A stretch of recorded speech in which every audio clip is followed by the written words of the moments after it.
One of the 7 deadly sins, avarice is abundant and so often dominates the human heart, and therefore the mind. Also known as greed, its prevalence in society is undeniably huge. Let's dig deeper.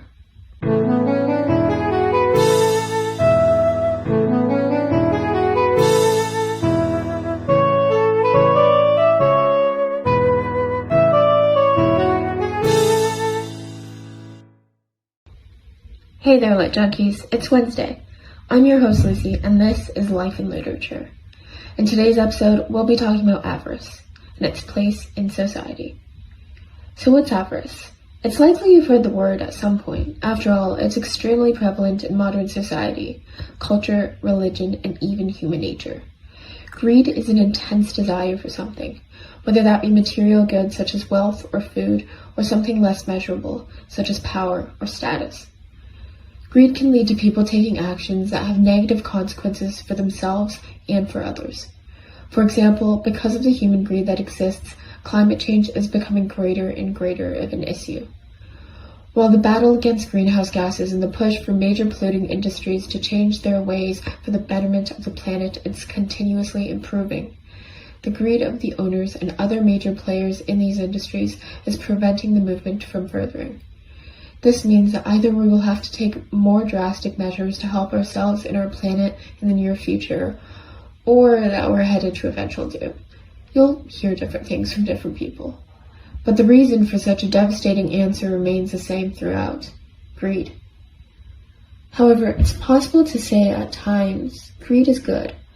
Capitalism is a prime example of this. The core of such an ideology is for individuals to use their greed to better everyone. Because of our longing for wealth and status, we encourage ourselves to innovate more and to produce brilliant ideas to get what we desire, a product of human avarice.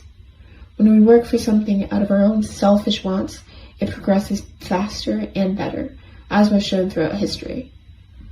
After a general overview of certain impacts of greed, we could argue for either side, and depending on your own interpretation, it could be great or it could be terrible. After a brief ad break, we'll examine greed in literary characters, and whether they exercise this well or horribly. We couldn't bring this episode to you without the help of our sponsor, Audible. If you haven't heard of them already, they're a platform with a massive selection of audiobooks, podcasts, and more, many of which are exclusive to them. You can't find them anywhere else. And because they're audiobooks and not physical ones, you can easily listen while doing just about anything. For anybody who enjoys reading, I promise you will love Audible. Sign up now with code LIL2022 and get your first 3 months free. Due to its huge impact on human nature and life, greed has such an important role in literature, and examined in different lights. To explain this, I contacted Anil Garcha, a professor of literature at the University of Waterloo. She'll be here to tell us some more. Anil, welcome. Hey, it's wonderful to be here with everyone today. Wonderful to have you. Thanks so much for taking your time to come. My pleasure.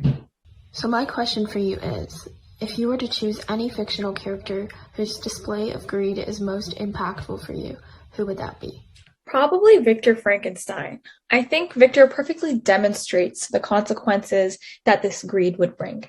His desperate longing for knowledge, it obviously didn't end very well for him and his loved ones, and I think that really goes to show just how big of an impact it has when you take it too far. Yeah, and his gradual loss of his family that has come from this hunger to know everything and anything about the world is just so telling of really what it could bring. I mean, first his brother, then Elizabeth. It's as if his creature was almost like a physical manifestation of his kind of avarice, and it sought to get back at him for his crimes, only shown in a different sense. Of course, and I find it fascinating too how it all kind of comes together, all the various interpretations of greed in the tales that we as a collective human race have told. Like in various religions, greed is obviously not a good thing.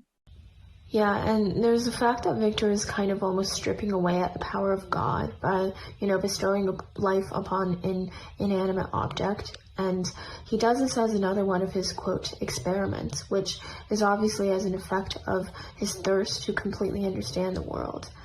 And this kind of ties very well into the religious aspect of greed. You're going to face the consequences for it. And obviously Victor, he perfectly illustrates that. Yeah, definitely. So switching gears now, what about Malvolio from Shakespeare's Twelfth Night? He's definitely another iconic representation. Yeah, I think he also displays very nicely what greed could do to you, but in different ways from Victor.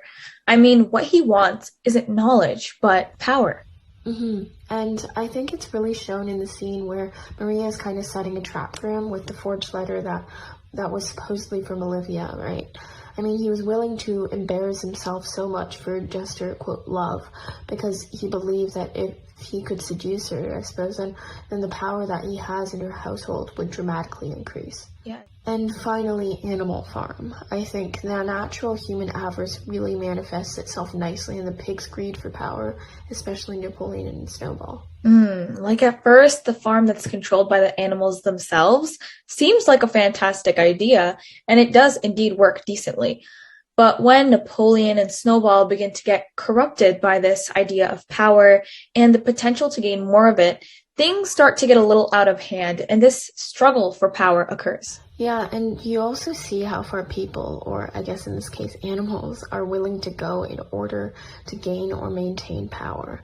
And I think Animal Farm really displays this wonderfully because it's talking about how gradually, due to the corrupting influence of power, Napoleon and Snowball begin to themselves behave just as their former human overlords had. And especially Napoleon, when he ousted Snowball from the farm, I think that was definitely a big turning point for them. Yeah, at the end, too, of the story, when the 7 commandments are reduced to the single, all animals are equal, but some more than others, and the pigs and humans are kind of all mixed alongside each other, and there really is no difference among them anymore. And it really goes to show that no matter how pure your initial intents may have been, ultimately, all those in power become one and the same. Thank you guys so much for listening until the end, and if you enjoyed this episode, please don't hesitate to leave a comment or a thumbs up below. And if you want to support our channel, then the best way to do so would be through our Patreon, which is linked in the description. Thanks again, and we'll see you next week.